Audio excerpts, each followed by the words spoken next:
Yes, bienvenue à la capsule. Donc, on va terminer à moins quart, donc ça se peut qu'on ne passe pas la leçon au complet, on reprend la semaine prochaine.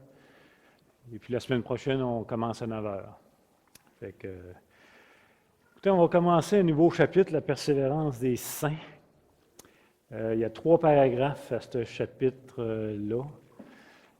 J'espère que vous avez lu les paragraphes et que vous avez lu les références, parce que ça va être aidant. C'est un gros chapitre pour moi à enseigner. C'est un chapitre qui me demande peut-être un petit peu plus à cause de mon passé, je pense, me demande plus de recherche. Fait qu'on va mettre ça dans les mains du Seigneur, ce chapitre-là, puis on va commencer. Mon Père Céleste, encore une fois, on vient devant toi avec notre ignorance des Écritures. On a besoin, Seigneur Dieu, que tu puisses illuminer notre entendement par ton Saint-Esprit, que tu puisses nous faire comprendre et apprécier ta parole, qu'elle puisse prendre racine dans notre entendement. Tout ça pour nous amener dans une liberté et dans un service heureux envers toi, notre Seigneur. Dans le nom de Jésus. Amen.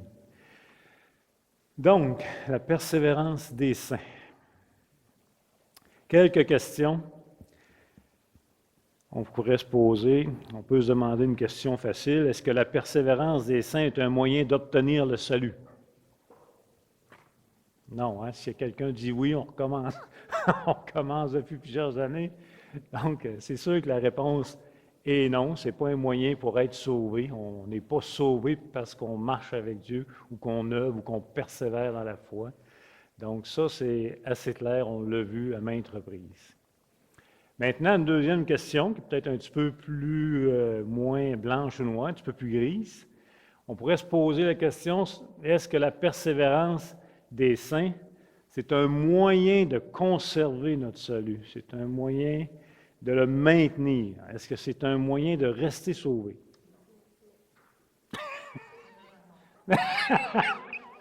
Madame Simon, non, non, non, non, non.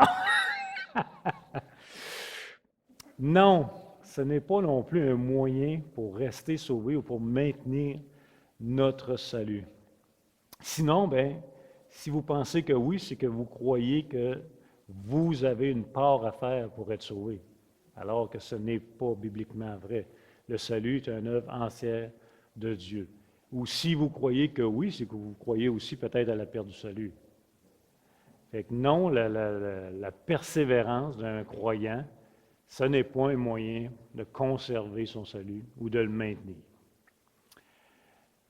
Une autre question, est-ce que la persévérance des saints est un effet nécessaire au salut?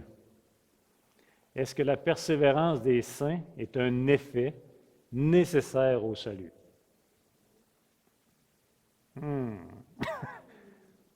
Pas sûr. Peut-être que oui. Est-ce que la foi sans les œuvres est morte?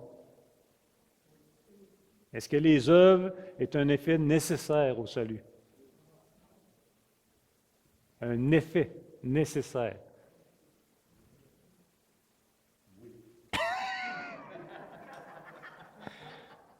Oui, oui, un effet. C'est une cause à effet.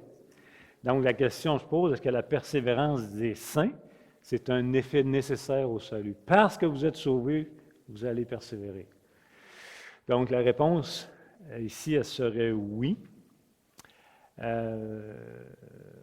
Oui, en d'autres mots, si vous êtes régénéré, vous allez nécessairement persévérer, porter du fruit.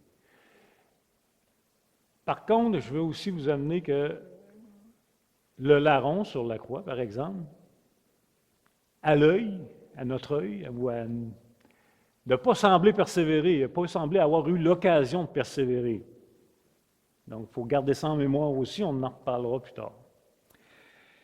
Une autre précision, que veut dire persévérer? Parce que là, on peut avoir beaucoup de définitions et beaucoup de jugements. Quand on parle de la persévérance des saints, on entend quoi? C'est quoi ça, persévérer? C'est une précision qui est importante. Est-ce que c'est d'aller à l'Église? Est-ce que c'est ne pas tomber dans de péchés graves? Est-ce que c'est de ne pas renier le Seigneur? C'est quoi ça veut dire persévérer?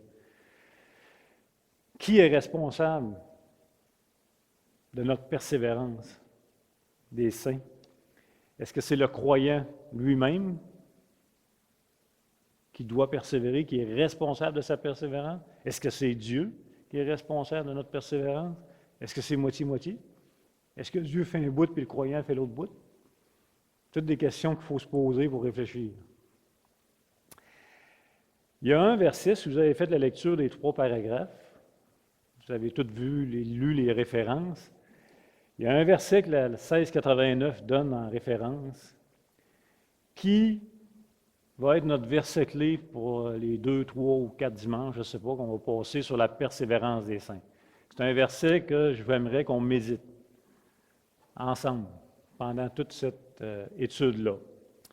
Puis on va tourner dans Luc 22, Luc le chapitre 22, les versets 31 à 34. Moi, je vais vous le lire dans la version sommaire. OK? C'est un texte que vous connaissez probablement bien. Vous êtes là? Luc 22, 31 à 34 dans la version sommaire. Simon, fais attention. Satan nous a réclamé pour nous passer tous au crible, comme on secoue le blé pour le séparer de la balle. Mais moi, j'ai prié pour toi, pour que la foi ne vienne pas à te manquer. Et toi, le jour où tu seras revenu à moi, fortifie tes frères. Seigneur, lui dit Simon, je suis prêt, s'il le faut, à aller en prison avec toi, ou même à mourir. Pierre, reprit Jésus, je te l'assure aujourd'hui même, avant que le coq chante, tu auras par 3 fois nié de me connaître. Selon vous, quel est le verset clé que je veux qu'on médite dans la persévérance des saints, dans le texte qu'on vient de lire?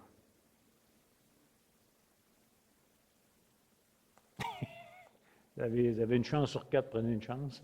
Il y a juste 4 versets que je vais lire, là. Chloé. 32. Le verset 32. Mais moi, qui parle? J'ai prié pour que la foi ne vienne pas à te manquer. Une autre version, que la foi ne te défaille point. Et toi, le jour où tu seras revenu à moi, fortifie tes frères. Vous allez remarquer que Jésus n'a pas de doute qu'il va revenir. Il y a une certitude qu'il va revenir. Pourquoi? Parce que c'est le résultat de la prière. La prière de qui?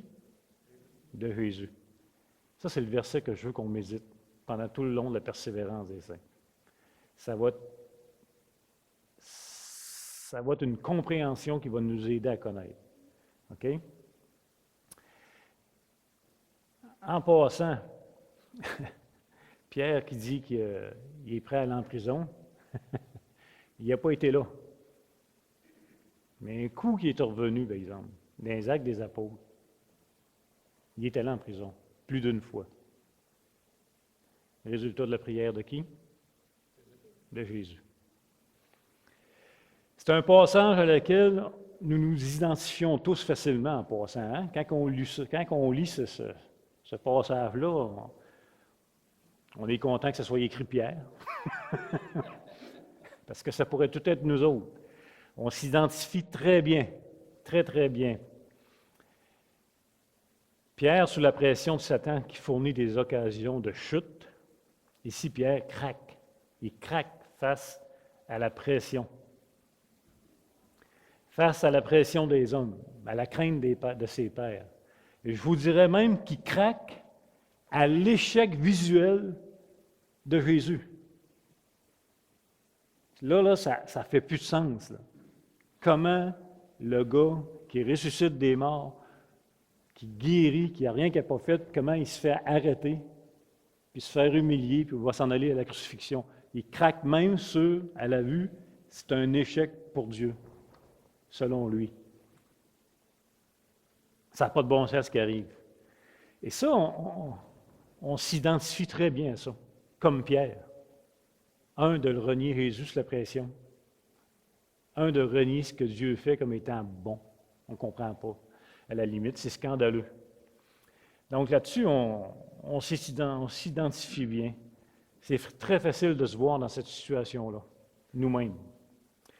On a un peu aussi le même scénario dans Galates 2,12, encore avec Pierre. Quand que Pierre mange à table avec des gentils, avec des païens, et qu'ensuite arrivent des judaïsants, des juifs, des frères de l'Assemblée de Jacques, là, il y a une intimidation qui se fait, et Pierre change de table. Il craque encore une fois. Là, on voit en Galates, Paul va reprendre la situation. Mais on s'identifie bien. Puis en passant, c'est bien OK, dans le fond, de se voir dans la faiblesse des apôtres. Parce que la faiblesse des apôtres, c'est notre faiblesse à nous aussi. Fait que de se voir dans l'échec de Pierre, dans le reniement, c'est pas une mauvaise chose, ça nous garde dans l'humilité. Mais, on a tellement mis d'emphase à chaque fois qu'on parle de Pierre, de ce reniement-là de Pierre, il me semble qu'on met beaucoup l'emphase sur l'échec de Pierre, mais peu d'emphase sur le verset 32. Mais moi, Jésus dit à Pierre, j'ai prié pour toi, afin que ta foi ne défaille point. Lorsque tu seras revenu, affermis tes frères. Il ne faut pas dissocier le verset de Jésus de notre faiblesse. Écoutez, s'il ne prie pas, oubliez ça. Là. Ciao!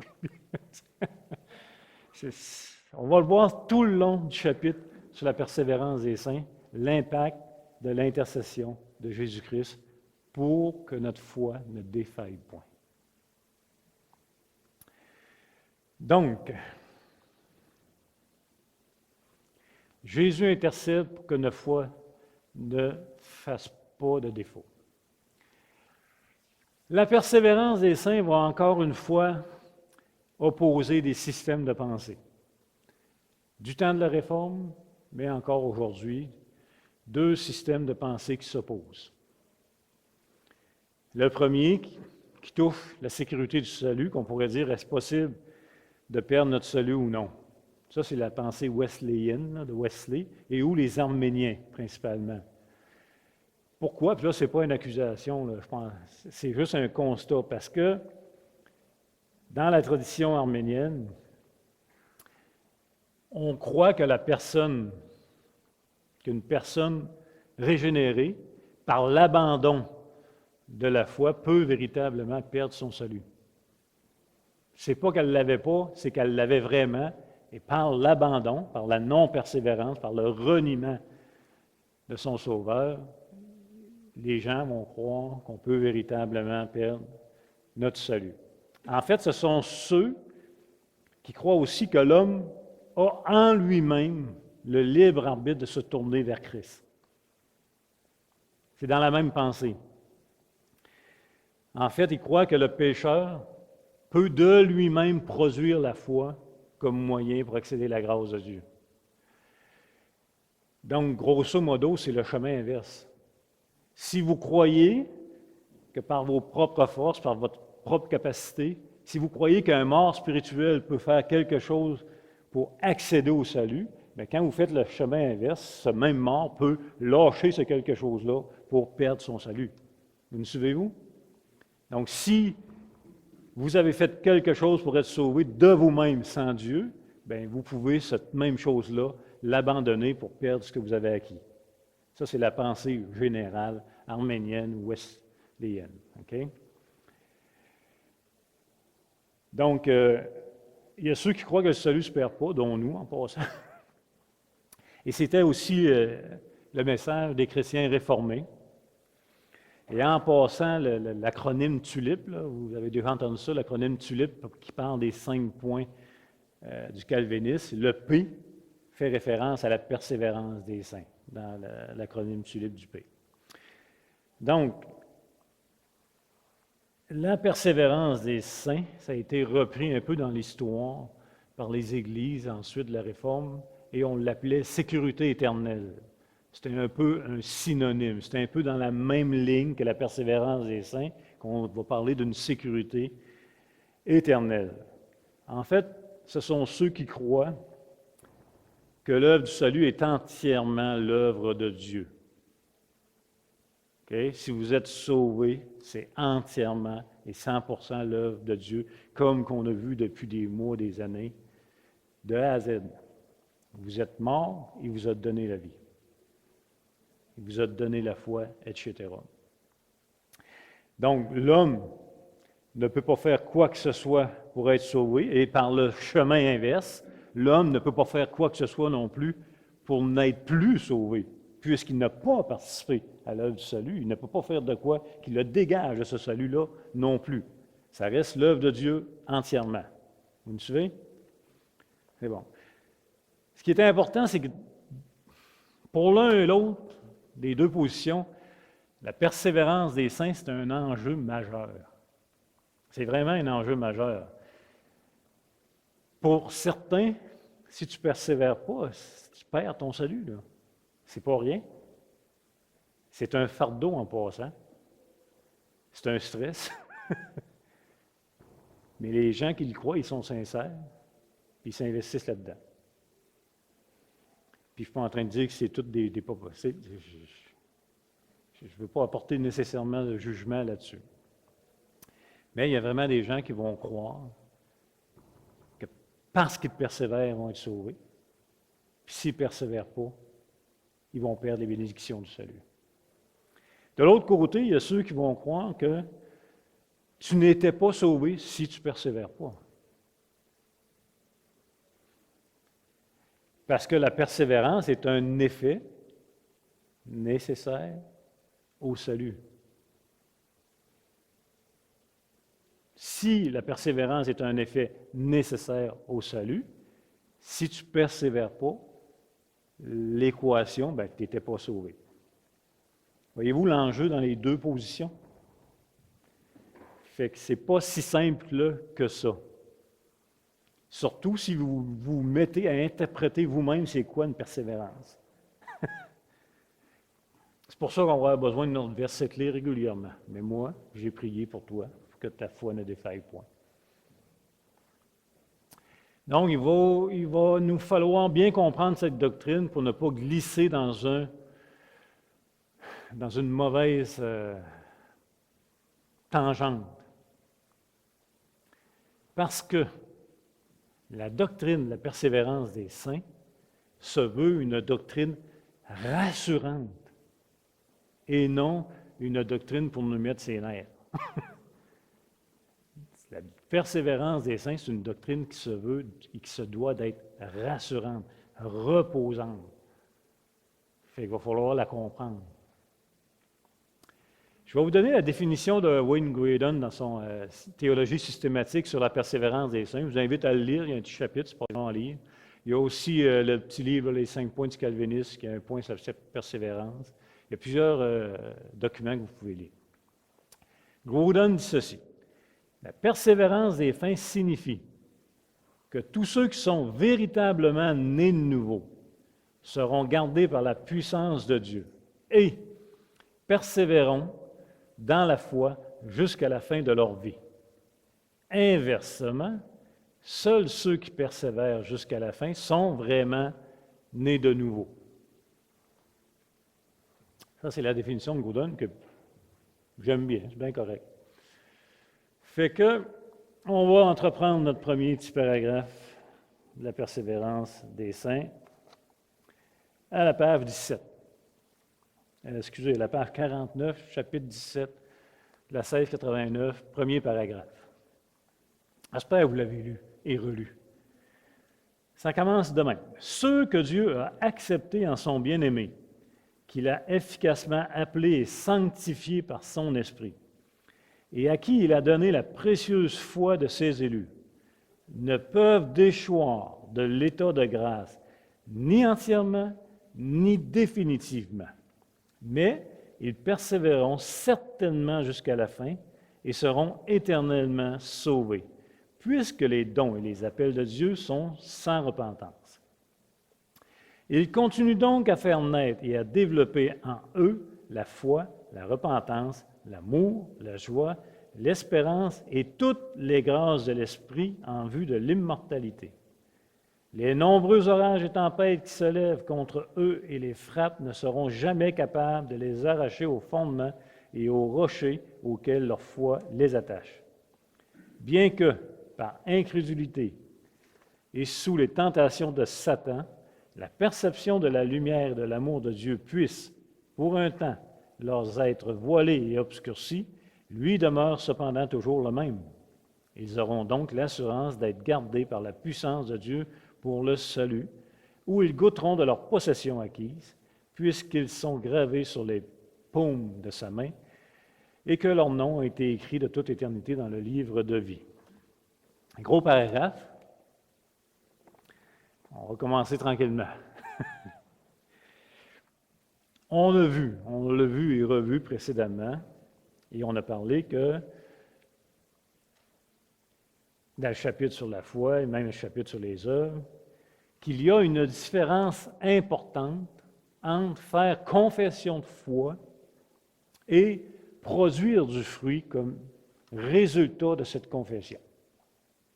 Ça, on a vu ça dernièrement. Par exemple, si on reprend un texte qu'on a déjà vu dans Matthieu 7, 22, quand des gens vont dire à Jésus, « Seigneur, Seigneur, n'avons-nous pas chassé des démons à ton nom? Seigneur, n'avons-nous pas prophétisé en ton nom? N'avons-nous pas fait beaucoup de miracles en ton nom? » Et là, en ton nom, ici, c'est une profession de foi. Il s'identifie. Ces gens, puisqu'ils confessent le nom de Jésus-Christ, et même s'ils le confessent, ne sont pas sauvés. C'est le texte qui nous le dit, là. Ils ne sont pas sauvés. Pourquoi? Qu'est-ce que Jésus va dire? Qu'est-ce que Dieu va dire? Dieu va dire, « Je ne vous ai jamais connus. » En passant, Jésus ne dit pas, « Hey, on s'est connus, mais ça fait longtemps. » là. Ça fait longtemps que je n'ai pas entendu parler de toi, on s'est perdu de vue, là, c'est comme, regarde, c'est comme si on ne se connaissait plus. Tu sais, ça nous arrive dans nos relations, là. Tu sais, on a des bonnes connaissances, on était à l'école, puis 40 ans plus tard, ça ne dit plus grand-chose, tu l'en rencontres, bah, c'est correct, là, peut-être que tu ne le reconnais pas de toute façon. Jésus n'est pas en train de dire, on s'est déjà connu, mais là, je ne vous connais plus. C'est jamais connu. Regardez bien. Cette persévérance-là de ces gens-là, à faire des choses au nom de Jésus, n'est pas la persévérance des saints. On voudrait tout l'avoir, par exemple. On voudrait tout prophétiser en son nom en tant que croyant, chasser les démons. Les démons aiment moins ça. Plus faire des miracles. Moi. Je vais vous laisser les démons. Moi. Ici, le texte met en lumière que cette persévérance-là n'est pas la persévérance des saints, n'est pas un effet nécessaire au salut. En plus, Jésus va même dire, vous qui commettez l'iniquité, vous qui commettez le mal. Regardez bien le point. Remarquez que Jésus ne leur dit pas, les gars, vous êtes de mauvaise volonté. Jésus ne dit pas ça. Moi, je suis sûr qu'au contraire, puis même le texte met en lumière l'inverse avec la répétition, « Seigneur, Seigneur, n'avons-nous pas? » C'est comme, « Hey, hey, hey, hey, tu m'oublies, là. Tu peux pas... Seigneur, pense à ce qu'on a fait. » Il y a une insistance. « Seigneur, Seigneur, n'avons-nous pas? » Les gens ont une bonne volonté, là. Il y a de la volonté là-dedans. Jésus ne leur dit pas non plus parce que vous n'avez pas assez forcé du nez. Ce n'est pas ça le point. Jésus dit, je ne vous ai jamais connu. On a un peu le même principe dans 1 Corinthiens chapitre 13 quand on a parlé sur l'amour. On a vu à quel point la bonne volonté de l'homme est mise de l'avant par des gestes de gratitude incroyables dans 1 Corinthiens chapitre 13. Mais l'apôtre de rappeler, sans l'amour, ce n'est rien. Qu'est-ce que l'amour? Dieu, une personne. En d'autres mots, si tu n'as pas été connu de Dieu, tous tes gestes de gratitude, c'est rien. On a le même principe. Là, peut-être vous demandez ce que je m'en vais avec ça, je m'en viens. Le point que je veux mettre en lumière, c'est le suivant. C'est que la persévérance des saints n'a pas comme source, n'a pas comme point d'ancrage, n'a pas comme racine la volonté humaine de l'homme. La persévérance des saints n'a pas comme point d'ancrage la volonté humaine des hommes. OK? Il faut vraiment retenir ça. C'est clair pour les non-croyants, vous nous direz tout, là, on vient de voir un texte, là. Seigneur, Seigneur, n'avons-nous pas? Plein de volonté, de bonne volonté, absolument rien donné. Donc, ça ne passe pas par la volonté. Pour les non-croyants, on pourrait dire c'est normal. Mais c'est aussi vrai pour les croyants régénérés. La persévérance des saints n'a pas comme source notre volonté humaine régénérée. Reprenez votre confession de foi. Je ne sais pas si vous vous êtes posé la question, mais sur le chapitre de la persévérance des saints, je m'aurais attendu, sans lire le paragraphe, commencer, qui aurait parlé de la volonté de persévérer avant toute chose, qui aurait parlé de la persévérance concrètement en partant. Mais il ne le fait pas. Ils ne l'ont pas écrit comme ça. Ils disent quoi? Première phrase. Ceux que Dieu a acceptés en sont bien-aimés. Commence là. Ceux que Dieu a acceptés en sont bien-aimés. Il nous ramène, nous, à l'élection. Il nous ramène, il commence le chapitre, la persévérance des saints, avec l'élection. On va le relire, on l'a vu beaucoup, on a été traumatisés, on va l'être peut-être encore. Éphésiens, chapitre 1, versets 4 et 5. En lui, Dieu nous a élus avant la fondation du monde pour que nous soyons saints et irréprochables devant lui. Il nous a prédestinés dans son amour à être ses enfants d'adoption par Jésus-Christ, selon le bon plaisir de sa volonté. L'élection. Premier mot sur la persévérance des saints, il nous ramène à quoi? À l'élection. Première chose, encore une fois, importante à retenir, quand vous allez parler de la persévérance des saints, quand vous allez méditer la doctrine de la persévérance des saints, c'est que Dieu nous a choisis. Ça commence là. Vous ne pouvez pas commencer ailleurs. Vous ne pouvez pas commencer avec votre volonté. Vous devez commencer avec que Dieu vous a choisi. Donc, Dieu nous a choisis. Ça veut dire quoi? Ça veut dire « je vous ai connu ». À l'inverse des autres tantôt, « je ne vous ai pas connu ». Donc, Dieu nous a connus sans cette prémisse. Sans cette prémisse, on ne parle pas de persévérance des saints. Les gens, tantôt, n'avaient pas cette prémisse. Il n'y a pas eu une étude longtemps faite sur leur persévérance. Je ne vous ai pas connu. Retirez-vous de moi, vous qui commettez l'iniquité. Où commence la persévérance des saints? Dans « je vous ai connu ». Il faut commencer là. Sinon, je vous le dis, votre capacité va embarquer à la puissance 1000.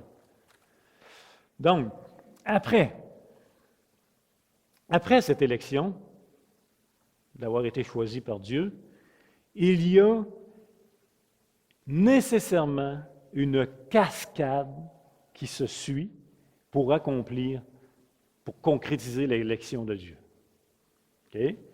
Donc, il nous faudra nécessairement être appelés efficacement, être appelés irrésistiblement et recevoir inévitablement le don de la foi pour ensuite être adoptés, sanctifiés et glorifiés. Romains, chapitre 8, verset 30. Et ceux qu'il a prédestinés, élection, Dieu, les a aussi appelés. Et ceux qu'il a appelés, encore Dieu, les a aussi déclarés justes. Et ceux qu'il a déclarés justes, Dieu, les a aussi glorifiés. Paul, là, il en parle comme étant accompli. Il n'en parle pas comme ceux qui vont persévérer ou pas. Il en parle comme étant une évidence d'accomplissement. C'est clair pour lui. Pourquoi? Parce que Dieu a choisi, puisque Dieu, dans son élection, il l'amène au bout. OK? Fait que constatons, au moins premièrement, que si je suis certain d'aller dans la présence du Seigneur, un jour, avec un corps glorifié, ça ne dépend pas de vous. Ça ne dépend pas de moi. Ça dépend de Dieu seul. Choisis, ceux qu'il a choisis, il les appelle, il les justifie, il les sanctifie, il les glorifie. Vous me suivez?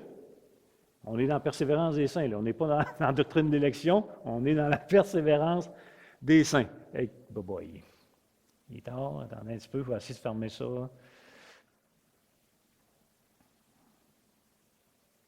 OK. Fait qu'on va poursuivre la semaine prochaine, gardez bien. Après avoir, la 1689, là, après avoir posé le fondement de la persévérance des saints, c'est-à-dire par l'élection et par l'ordre du salut, là, elle va entrer ensuite dans une phrase qui dit « Ils ne peuvent déchoir de l'état de grâce, ni entièrement, ni définitivement. » Il ne parle même pas encore de la persévérance. Plus tard, il va commencer à parler de persévérance dans le chapitre. Et qu'on va continuer la semaine prochaine. On va se réunir à 9 h la semaine prochaine. OK? C'est quoi notre verset clé? Ouais, apprenez pas juste les chiffres, là. Apprenez à le réciter. Méditez ce verset-là. Ça marche-tu? Non, mais après, il dit quoi?